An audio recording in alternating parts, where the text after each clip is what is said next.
Cord, do you know what the deep end theory is? Have you ever heard of that?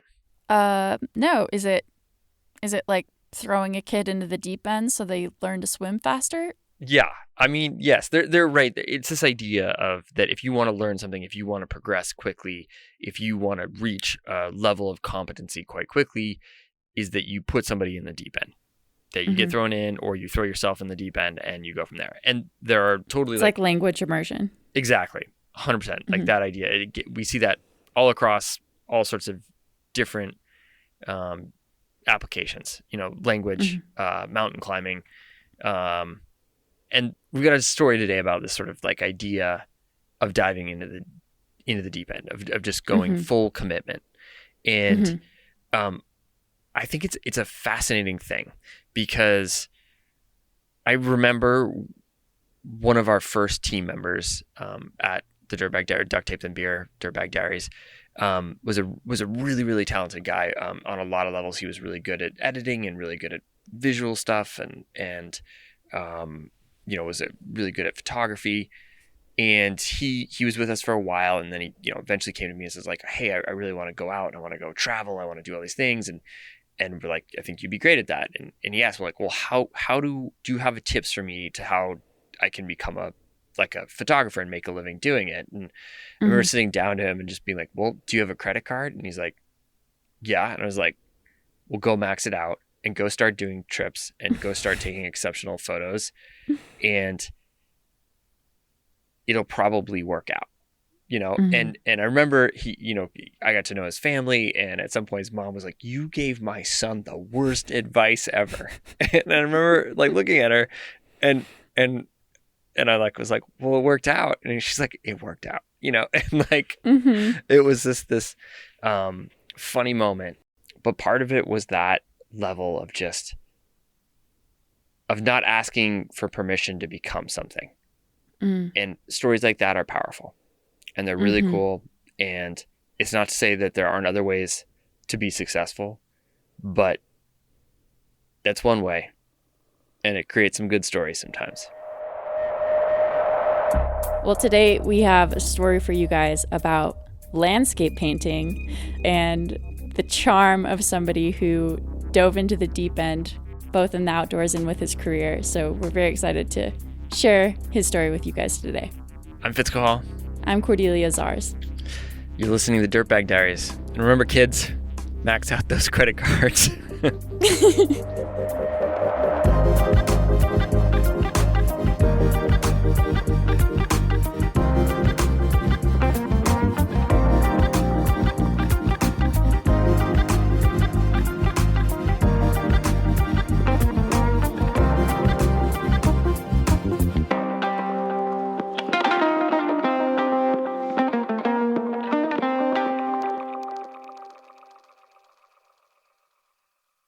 Elizabeth and I were up in Northern California on a trip, and we went for a day hike in the Trinity Alps. This is Will Sudo. He's talking about a trip he took with his wife last summer in 2020. Here's Elizabeth. First, we saw a rattlesnake. We kept hiking, and then we saw a huge backpack and these 10-foot canvases sticking out of the backpack. So I was confused about how the huge backpack and the canvases were on the middle of the trail, and nobody was near it. Baffled, Will and Elizabeth hiked around the pack and kept moving up the trail. After another few miles, they came upon something even more bizarre. We came across this old man who was laying on the ground next to two giant backpacks that were strapped with art, canvases and paints and paint supplies and all kinds of camping supplies. He had these crazy packs that were like army surplus from like World War I, just old, like the craziest, oldest frame packs I've ever seen. I've never seen anything like it. And they were all mended with baling wire and duct tape. So we started talking to him, and it turns out he was double packing all this art supplies down from the mountains. He was by himself. He had these two giant packs, and he was just shuttling them. And I asked him what he'd been up to. He said, "Oh, I've been up in the mountains painting." I said, "Oh, cool. Like how long were you up there?" And he said, "A month." I was like, "A month?" And he'd been up there all by himself for an entire month with all this art supplies, just painting and living. And he looked like a cross between John Muir and Vincent van Gogh, just mountain man with a little bit of crazy artist thing going on, but he was just filthy. He'd been in the mountains by himself for a month and, double packing 200 pounds worth of art supplies down the mountain. So he was just dirty and his hair was all matted and he smelled like a goat. But you could just see, just looking at it, he's had this incredible trip and he's got that kind of elated, exhausted sort of vibe that you get at the end of a massive trip like that.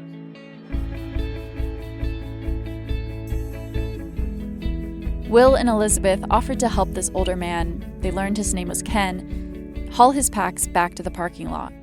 I was carrying this crazy old backpack with like 10-foot tall stretch canvases. I was getting snagged in trees and stuff because this thing was so tall and it was just brutally heavy. It probably weighed like 80 pounds.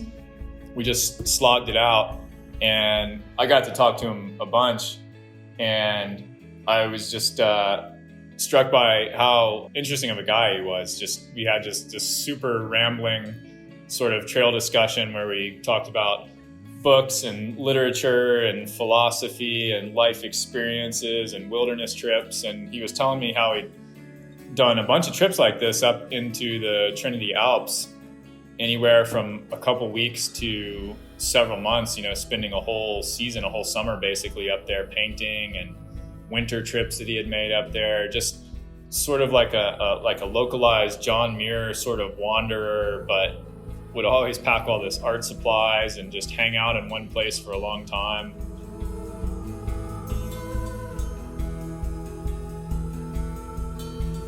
Several months ago, I got an Instagram message from Elizabeth. It was a photo of a Post-it note with the name Ken and a phone number scrawled in black ink. "You gotta call this guy," she said. I forgot about it for a while. I didn't even know the guy's last name. And then my curiosity got the best of me, and I picked up the phone.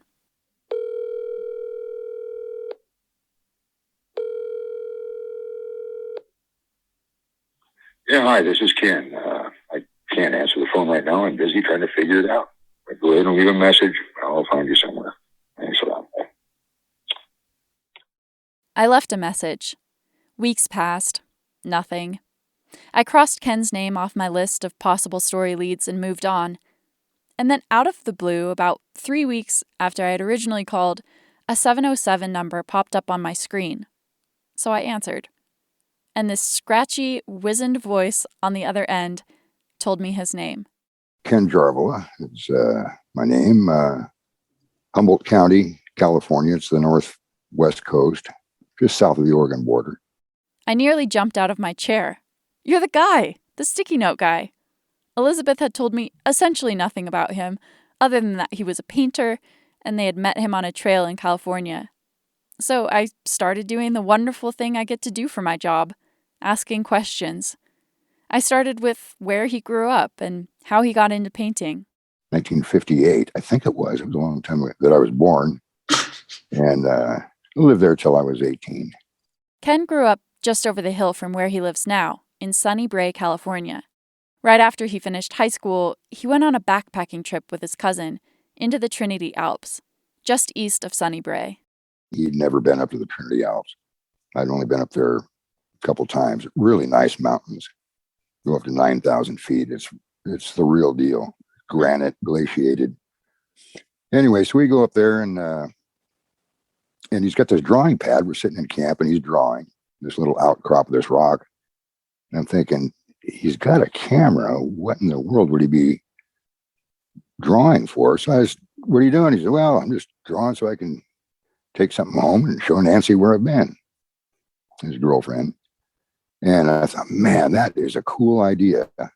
That's what I want to do, is hike around the mountains, because there was a lot of places I hadn't been yet. And I knew there was, I was going to be doing that for a while. But to do artwork along the way it's just goes hand in hand. Ken's cousin let him borrow his sketchpad. He gazed into a grove of mountain hemlocks and drew what met his eye. As his hand moved across the page, something clicked. And I realized that is the perfect combination, hiking and drawing and doing art. And that really got me going. It was like, okay, I want to be an artist, a painter. It's going to take me a while. Well, actually, at first I thought, I'm not going to be able to handle color, but I'll just be as good as I can at black and white. In that moment, pencil in hand, Ken felt like he could see into his future. I could see a bunch of time that I could spend doing that. And knowing too that, I don't even know how to do this. It would take some time to be able to pull that off.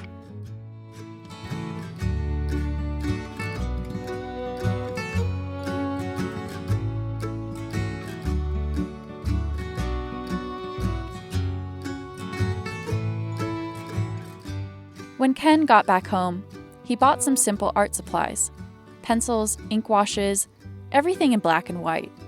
Inspired by his trip to the Trinity Alps, Ken worked on honing his sketches over the next year. And I'm glad I did it that way, because it really teaches you values and tones. When I started doing color, it wasn't so bad. It seems like a lot of people might think that blue is darker than red. And that's not close to the case. It can be the opposite, but it's the values, the tones, and that, to get depth and atmosphere. Ken made weekend trips up to the Trinity Alps over the next several years as he attended College of the Redwoods in Eureka, California. He took an intro drawing class, and his teacher encouraged him to continue making art from what he loved and knew best. Once he'd gotten the hang of drawing, Ken bought a case of watercolors and headed back into the mountains. Because I really like capturing distance, and being up in the mountains, you can see a long ways away. Lots of lakes and meadows and things at 7,000, 8,000 feet, great trees. It's just spectacular. And Mount Shasta, just east of there, that's a very nice mountain. But the Trinity Alps mainly, I would have to say that's the main inspiration for doing art or even living. After college, in his mid-20s, Ken took a trip up to the Trinities with his good friend Steve, who he'd known since the 5th grade. We went up to a place called Morris Lake. Great place, just beautiful. We're sitting up there in October, and there were these flocks of pine siskins, little birds. They must be related to finches, but they're seed eaters. But these flocks of 100 to 200 of them would fly around, and they're going, and they'd land in a tree, a mountain hemlock. And as soon as they landed, and it was morning, so the sun was behind them, all of the seeds would disperse out of the cones. As soon as the flock hit the tree, it was just beautiful.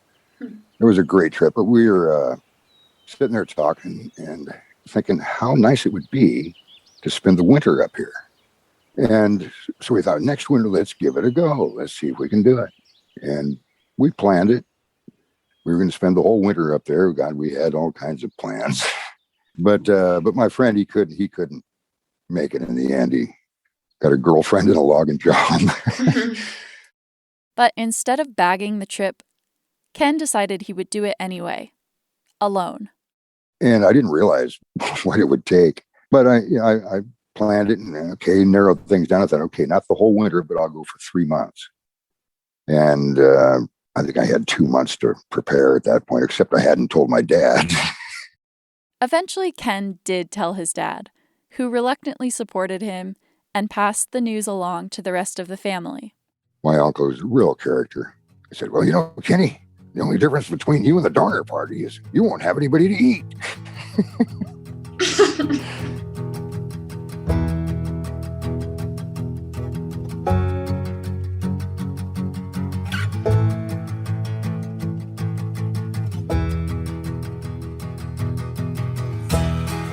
Ken wrangled his 1980s backcountry essentials: tarps, pots and pans, fuel, pocket knives, and matches. He bought several new sketch pads, pencils, and watercolors to take with him too. Ken even managed to sell a couple of sponsorships to friends and family. By tossing in a few $100s, they could take their pick of his paintings once he got home. He chose a spot in the Trinity Alps where he would set up camp, about 6 miles into the backcountry, a place called the Siligo Meadows. It's a clearing below the alpine zone at about 7,400 feet, where Ken felt sure he'd stay safe from avalanche danger once the snow began to fall. He prepared enough food, gear, and paint supplies to last him 3 months in the backcountry, from late September to Christmas. Boy, the time comes, you feel great. You feel like an explorer already. You haven't even left town. And you got all the gear and, everybody's, oh, why? You're going to have a good time? Oh, yes. Yeah, the last couple days, and especially the evening before, it was scary. Like, man, what have I gotten myself into? I'm not going to see anybody for a long time. Almost like walking a gangplank and the whole town saying goodbye to you. In a way, it inspires you to pull it off. You don't want to just get up there and chicken out and say, well, I'm getting kind of tired of this. I miss home.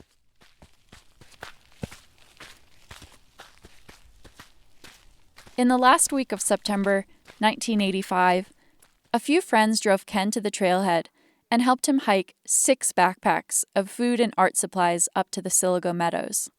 My friends started calling me Siligo Slim.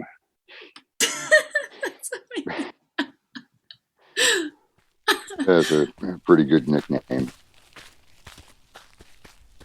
As Ken and his friends hiked, the wind started howling, and the clouds opened up and poured down on them.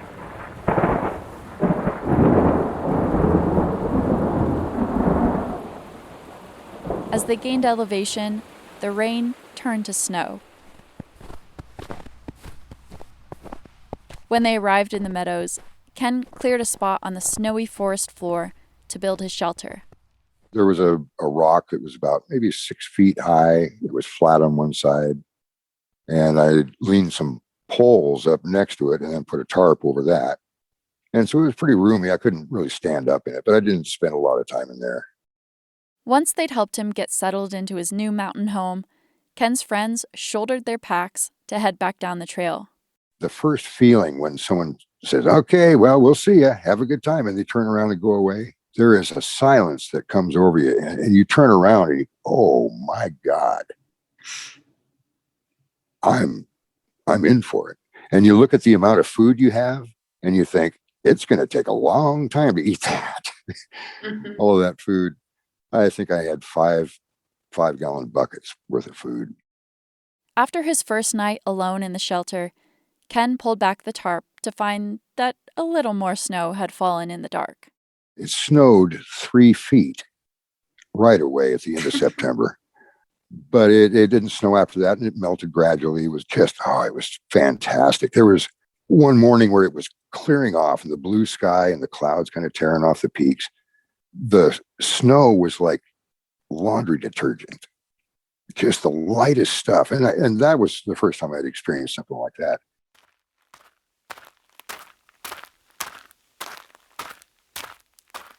After the snow melted, Ken laced up his hiking boots and started to explore the nearby valleys and crags. He'd tote along his brushes and find spots in the high country to sit for a few hours and paint the view. I had all kinds of supplies. Watercolors is what I painted back then. And after about 9 or 10 days, your short-term memory is not of town anymore. It's of that. You hear jets going over once in a while, but really there's nothing except the stuff you have to remind you that it's modern times. It was, before cell phones or anything like that. It was like, well, town is gone like a hat down the river. You see it floating away. There it goes. It's a stunning realization. And then you start hearing things like the needles falling out of the fir trees, just the slightest tinkle, almost like a fairy rain or something. It's just amazing. And you start noticing things that you never would have noticed before. When you're by yourself, you've got a lot of time to just look and study things and hearing things. There was one time I was painting and I was sitting there and what the heck is that noise? That sounds like something kind of coming through the woods there a little bit. You know, I'm a little bit of a chicken when it comes to camping out in the dark by yourself. But you get a little bit used to that. But I'm going, where is that noise coming from? And I realized it was my shirt crinkling as I was breathing. Yeah. Or you get, maybe a booger sideways in your nose, and that sounds like screaming banshees out in the distance. Yeah.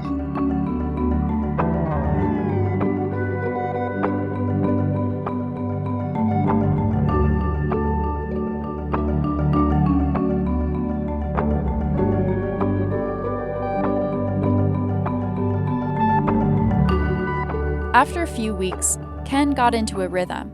He'd wake up, journal with a cup of coffee, watch the birds, and then pack up his paints and trek to a new basin, canyon, or crag. Time is so much different. You don't have a clock, no watch. There's shadows, and you become very familiar with that. But then, I'd go off and paint something. I probably did 2 or 3 paintings a day when the weather was good. I had a little wooden easel thing that would kind of clamp down on the paper. Once you get on a roll of painting, it is like you have free license to be part of the mountains. It's an odd feeling. There was times when I'd go off probably 3 miles away from camp and paint for the day. And coming back, there might be some sketchy areas, some loose rocks, and you don't want to get an injury up there or anything, so you're kind of careful. But with a couple of paintings on your back, you felt invincible.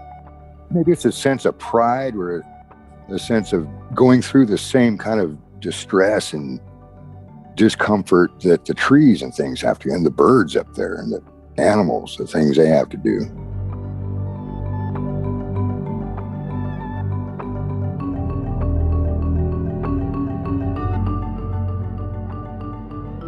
As Ken rounded his first month alone in the Trinity Alps, he began to feel the prickle of loneliness.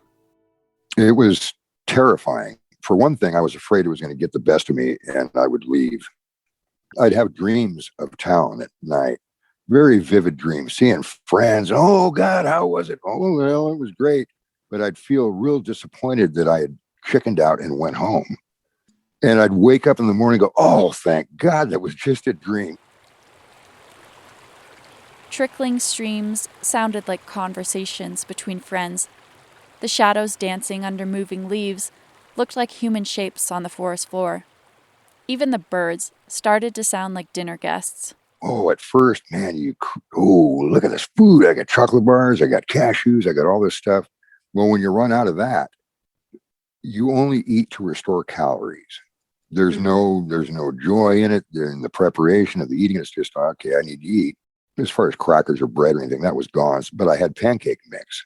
And it was pretty good. It was instant stuff. I thought, well, I need some bread. I'm going to put some salami on that. It wasn't very yeah, it didn't go very well. There are some birds up there, the nuthatches, and they go,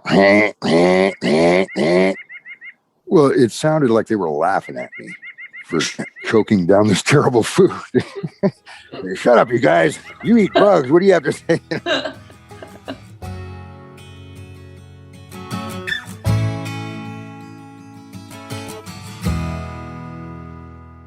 Through the lonely weeks, Ken continued to journal every morning before he ventured out to paint. I had him read one of his entries from early October. Long afternoon shadows are the first of twilight. Sunset on the meadow. As if the colored grass needed more color, the sun and sky oblige. The still meadow pools reflect bright blue sky, while autumn grass, like fiery beams, arc in from all around, each blade casting a long shadow on another, dashing the ground into magic. Birds out for a final look at the food situation. Found an old worn hawk feather. Birds carry treasures on their backs, magic feathers that reflect the heavens. All doubts and loneliness are put to rest at this day's end, as beautiful and special as any on record.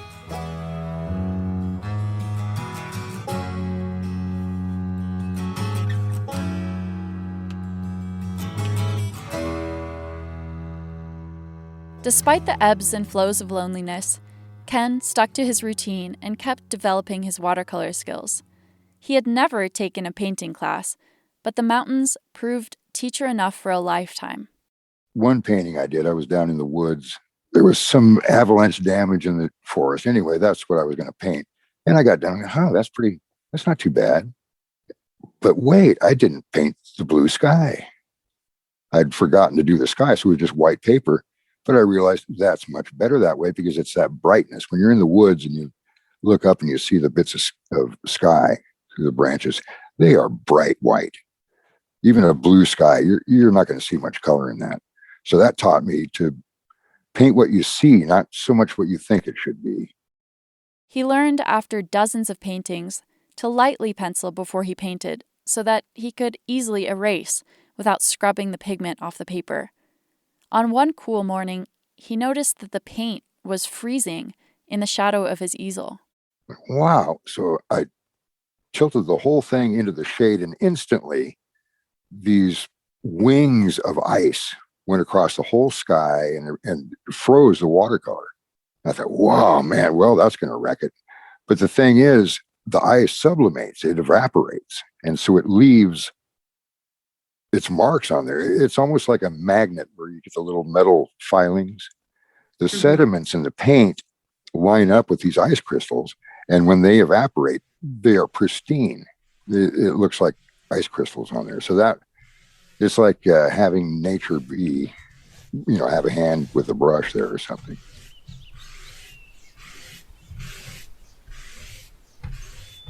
I think it was the first trip that I realized what it is to be a professional painter. I realized, okay, this is how you gotta, you're a painter and you observe things and, okay, so let's see, where is the best place to get that angle? What time of day would be better? Oh, it just becomes such a lifestyle.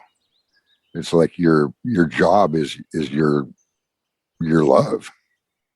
It made me realize that this is what I'm going to strive to do someday, make a living at this, where I can do this more often. It really is hard to describe, but that feeling of, well, it's a lot like love. Well, it is love. It's probably a lot like religion is for some, that it just is. It's very meaty and it's everything. It's like air that you breathe. It's like air that you breathe.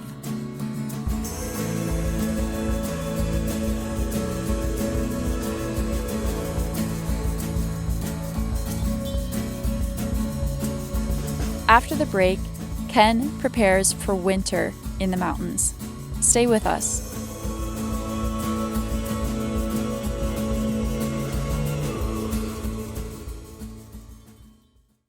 Support for the diaries comes from Kuat Racks. They've released the Ibex, an overlanding truck bed rack that handles substantial loads both on and off the grid, because we could all use some time off the grid, seriously.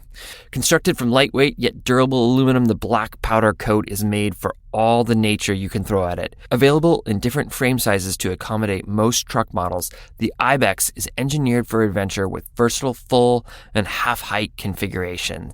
It's an ecosystem of adventure possibilities. For more details, visit kuat.com. Kuat, because you will absolutely love this bed rack and go dope places. Do you have a resolution to adventure outdoors more this year? Make it happen with Sierra Club Outings. Leaders in conservation-focused active outdoor adventures, Sierra Club Outings hosts over 250 small group trips every year where you can backpack, kayak, raft, volunteer, and more. These trips fill up fast, so reserve your spot at sierraclub.org/outings and use the code DIRTBAG to get $100 off. With Sierra Club Outings, it's more than just a trip. It's an adventure with a cause.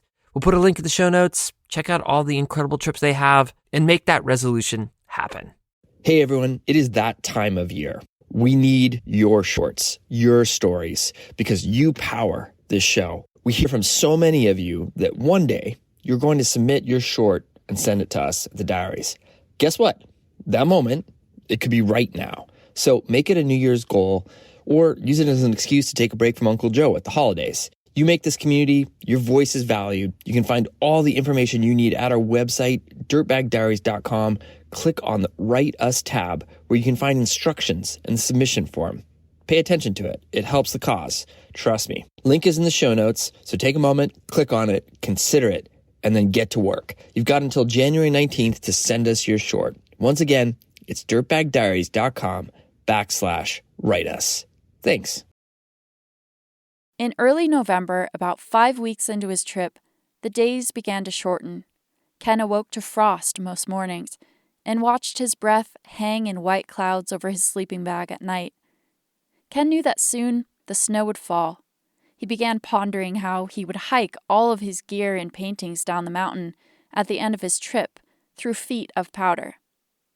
He had a pocket knife and a lot of time, so he decided to get started carving a sled from a log near his camp. But while I was carving on the runner there, the knife slipped and bang, right into my hand. Oh, right on the inside of the thumb, and it went deep. And I thought, oh no, what did I do? So I went for the first aid kit. Immediately, both hands went numb, and I was in some sort of shock. And I was trying to calm myself down. Look at it. Okay, it's bad. Did it go all the way to the bone? Did I cut tendons? Should I go out and get help? And that's one thing about being by yourself. What you don't have is anybody to bounce things off of. So I just had my own self there. So I figured, all right, I'm going to hike out, go to the nearest town, which was about 25 miles away. They have a clinic there. And have them sew it up, and I'll just come back up here. Ken took a few deep breaths and hiked up the pass toward the trail that would lead him back down to the road. And I got right to the pass, and the shoulder strap on my pack broke. Oh, man. So here I get this hand that hurts, and I get it all bandaged up. I can't really use it. Fixing this dang shoulder strap. Okay, here we go. I went about 100 feet, and the hip strap broke. And I'm thinking, what in the heck now? Is something trying to tell me that I don't need to do this? But Ken studied his bleeding hand again and decided it needed to be stitched up. Otherwise, it might not heal. So he finished the hike out, reached the road, and hitchhiked a ride about 20 miles to the nearest clinic. And they're taking my blood pressure. And I remembered that up there in the mountains the night before, I dreamt of a nurse taking my blood pressure. And so it was like a deja vu, a premonition thing or something. And the contrast between all the dirt and smells that I had in this pristine, clean area, it was really I'd never seen that before. The nurses stitched up Ken's thumb. He called a friend from the hospital phone who offered to pick him up, bring some food, and drive him back to the trailhead at night. After offering Ken some highly appreciated fresh avocados and scones, Ken's friend dropped him back at the trailhead around 2 a.m. Ken slept by the side of the road until about 5 a.m. when it started to rain. So he got up, loaded his pack, and hit the trail. I'm thinking, okay, I'll go a ways and I'll start a fire and I'll be able to hang out for the day in the rain, because I didn't have hardly any gear with me. So I started it, and I couldn't get the fire going. Okay, I'm just going to just power it. I'm just going to go back up there. And it got to where I started to hallucinate that the trail, it was just pouring rain by then and blowing. It was probably 35 degrees and gusts of 35. And the trail was gluing me down, the mud on it and the wetness. And my hand looked dead on my walking stick. And my other hand that I'd injured was just kind of hanging there. And yeah, only a couple times have I gotten to that point where I think it's what marathon runners call the wall or something, where you don't think, you're not sure you're going to make it. There's doubt. And that's doubt about something pretty serious. You know, you can doubt whether you're going to pass a test or something, but whether or not you actually going to make it. But cold and wet, Ken finally made it back to his camp. I put on these dirty clothes, but they were dry and they never felt so good. And I think I slept for about 16 hours.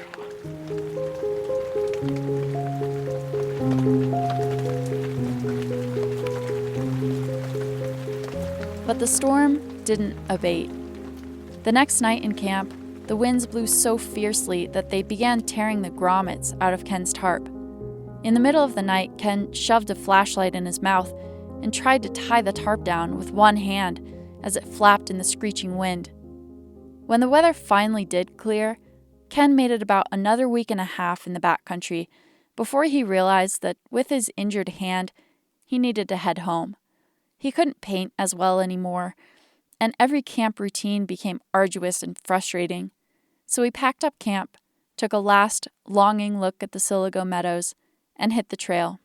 And I'm going down the trail. I just started about a mile down the trail, and I looked, and oh God, here comes my good friend hiking up the trail. He was about a quarter of a mile away, and he'd come up to visit, and he brought cookies.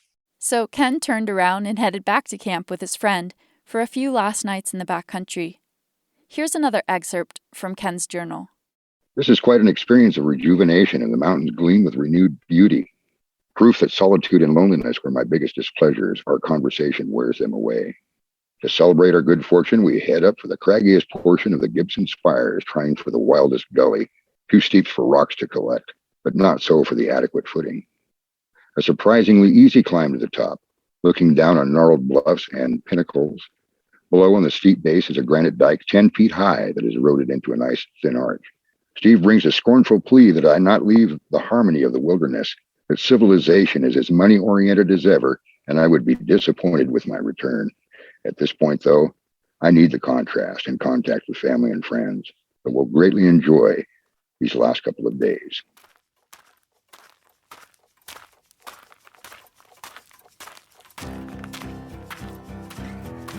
After 54 days in the Trinity Alps, Ken hiked with Steve back to the road in mid-November with about 50 paintings, a torn tarp, empty buckets of food, and a lifetime of memories.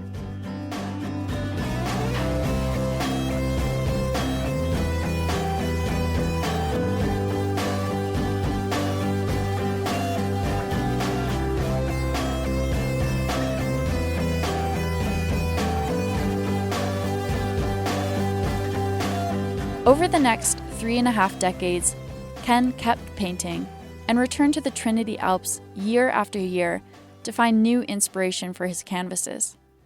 10 or 15 years after his first solo trip, he transitioned from watercolor to acrylic paint and continued his backpacking tradition, now hauling huge canvases, a wooden easel, and a whole box of paints miles into the backcountry. In addition to the Trinity Alps, he's also painted scenes from his favorite landscapes in Yosemite, the Redwoods, the Mad River, and many others. After years of hard work and dedication, Ken was finally able to quit his day job and support himself fully on his art. Today, Ken has a gallery in Healdsburg, California, where dozens of his paintings are displayed and sold. He's in his 60s now, but still gets into the backcountry every year with his easel.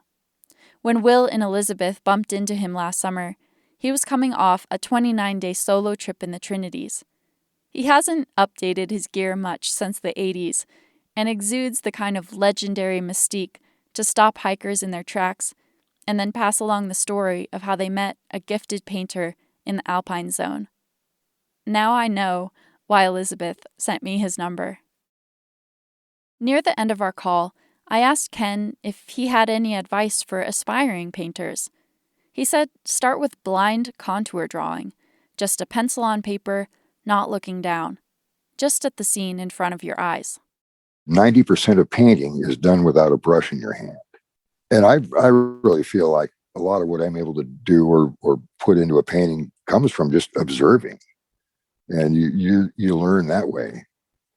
You're just the vehicle between your eyesight, the paper, and the actual scene. Yeah, blind contour drawing. And I also would, for painting or whatever, would suggest to start with black and white. And don't even worry about color. And the color is so much easier later. But yeah, learning the values and drawing a lot. And if you draw or paint what you love, there's no problem practicing that. Plus, you know more about that subject than you would Say if you're going to do a series of ashtrays and you don't know much about ashtrays, well, it's going to be a little bit of separation there. But if you're drawing something you love and something you know, comes out so much more powerfully. So that's key. But I think art is doing anything that you love. When Ken thinks back on what painting has meant to him over the years, it boils down to something pretty simple: gratitude. It's almost like we have this individual little slot of time that we're given to observe or something. It's almost like we are nature's chance to see itself. Because it seems like everything that we see is beauty.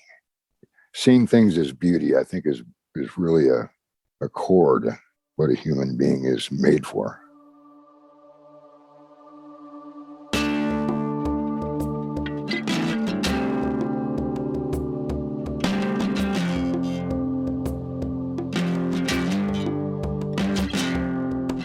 Thank you, Ken, for sharing your story. Currently, Ken's hard at work on a project in the Redwoods and just finished an indoor mural for a local inn. I'd highly recommend checking out his Facebook page, Ken Jarvela, Jarvela. I like things spelled out. You can see photos of his work there. It's truly incredible. Our stories come from friends of friends, and from you, our community. If you have a compelling idea for a guest or a story lead, please give us a shout. That's how we found this one. You can use the submission form on our website, dirtbagdiaries.com, or call Cordelia directly. No, just kidding. Music today from John Barry, Bradley Carter, Ken Christensen, Kai Engel, and Brendan O'Connell. The tracks are courtesy of the artists or Free Music Archive. Jacob Bain and Nice Koto composed our theme song. You can find links to the artists at our website, dirtbagdiaries.com. This episode was produced by Cordelia Zars, with additional production help from Ashley Langholtz and Becca Cahal. Illustration by Walker Cahal, graphics by Anya Miller. Becca Cahal is our executive producer. I'm Fitz Cahal, and you've been listening to the Dirtbag Diaries. Thanks for tuning in.